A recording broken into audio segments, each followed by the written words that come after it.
Well, here's a thought for you to consider this week. Jesus didn't wait for an invitation. He came and got people, even people who were hiding like Zacchaeus, even people who were intentionally isolated. Now, it may be a line from a sermon that you've heard in some form or another, but in our day and age, it is needed more than ever before. I like to call it the ministry of invitation. Now, I define the ministry of invitation as the intentional act of encouraging another to engage in holy social interaction. Now, I believe the concern of the church is not to provide more social gatherings for the sake of hanging out, but we are inviting people to moments where they will have opportunities to connect with their lost identity and lost families of the Creator.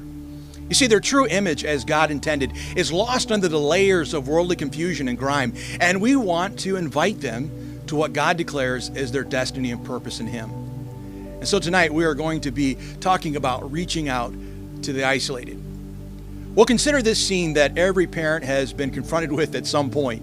You are busy in the kitchen getting dinner ready while your child and a neighbor friend are playing out back, and then suddenly two hopeful faces confront you and you hear these words, "Mom, Dad, Jamie can stay for dinner, can't he? Please let him stay." Now really, what are you supposed to do? Throw your poor starving little Jamie out on the street? No matter what your plans for a quiet family meal might have been, your child's sense of hospitality has changed everything, hasn't it? You see, children seem to be naturally hospitable. At least I've noticed that. They invite friends over to play. They invite all sorts of creatures to share their room. They seem committed to leaving the front door wide open when you tell them to close it. It takes years of what we like to call maturing to teach our children to be comfortably inhospitable. Well, we drill into them that they must first ask us before asking their friends over for dinner or to stay the night. That's what we want them to learn. We insist our home is not a rescue shelter for injured ants and birds and spiders or snakes or mice or whatever. We teach them to close and lock doors and never to open them to anyone unknown.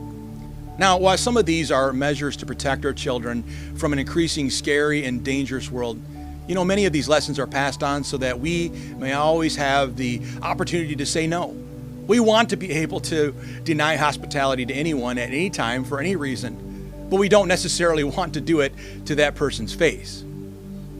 Well, in our story in Luke chapter 19, we see Jesus almost embodying all of the attributes that would make most parents cringe. You see, everything that we as parents try to isolate ourselves from so that we are not faced with awkward situations, Jesus seems to relish to the opportunity. Seeing Zacchaeus clinging to the branches of that sycamore, Jesus calls out to him and he simply invites himself over as a house guest. Now, Zacchaeus may not really have intended to get directly involved with this Jesus.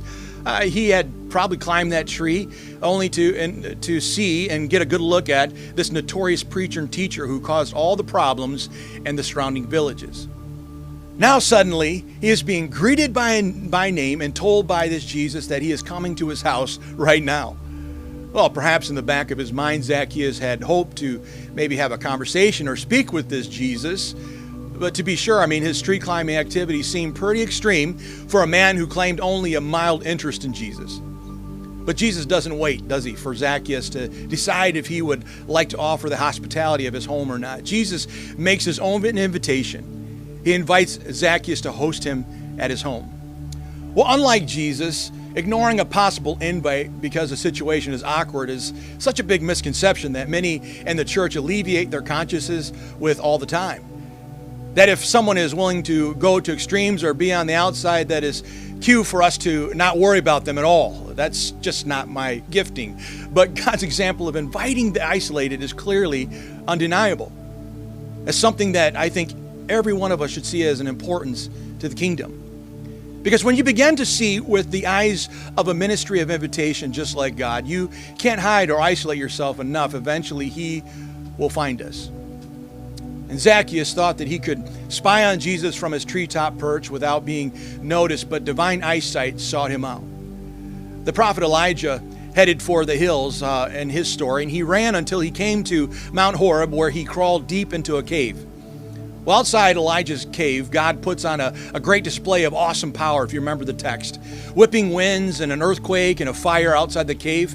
But Elijah does not venture to the mouth of his cavern until he hears the sound of sheer silence. It's from out of that silence that God's voice again comes to his hiding prophet, asking him, "What are you doing here, Elijah?" The invitation. You see, there's no tree high enough, there's no cave deep enough, there's no desert wide enough to keep out the prying, prodding, pleading voice of God. And whatever hiding place you've chosen, know this, it's not nearly as clever or inaccessible as you think. You see, there's no hiding from God in a bottle of white pills, in a bottle of cold liquid, in a time-consumed job, in a household, in an impressive bank account, in a stuffy food bank, in an unmade bed. See, the church must unlearn its etiquette. We must follow God's example and start inviting ourselves into the lives of those who have sought shelter in caves or sought safe distance in treetops. It is our mission as a church to go out into the world and to seek others. There should always be strangers in our midst. And when visitors come to our home, we know how to treat them, don't we? We know how to treat them warmly. We welcome them and show them a seat. We don't expect them to know where the living room is by instinct. We bring them something to eat or drink. We don't expect them to know where the glasses are in the cupboard or where we keep the crackers. What do? We direct them to the bathroom and we walk them into the dining room. It's all just common courtesy. But you know, our church homes don't always practice such common courtesy, do they? For those of us at home in Sunday morning worship, the whole procedure is familiar and comfortable, but to outsiders, to seeking strangers, it may be a confusing, embarrassing maze. Standing and sitting at some unknown pew, reciting prayers and creeds that they don't see written anywhere, bulletin handouts that they are always fearful that they might do something wrong. Well, this is why we need to offer invitation-friendly services. You see, when Jesus called Zacchaeus out of his tree and invited himself over, he did not order the tax collector to put on a big spread or throw a fancy party. Jesus only said he must stay at your house today. Jesus kept it simple, didn't he?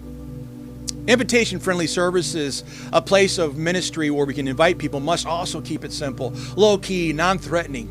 Not a lot of smells and bells, but a multitude of smiles and joy. Show that life outside the cave and down from the tree is a life worth living. The beauty of community and worship and mission will never be accessible to these seekers if we don't first entice them in the door with an invitation that is casual and comfortable. You see, when we, the church, open our doors to the isolated tree climbers who live all around us, we will find that we are in fact playing host to our most important guest. You see, Jesus calls us to come and dine with him. But Jesus wants you and me to be the host. And tonight, as you work through your small group material, there will be a lot of we thoughts. I'm partly at fault for that, but try and narrow your conversation just a little bit to I statements. I want you to enjoy your group, and may God bless your time together tonight.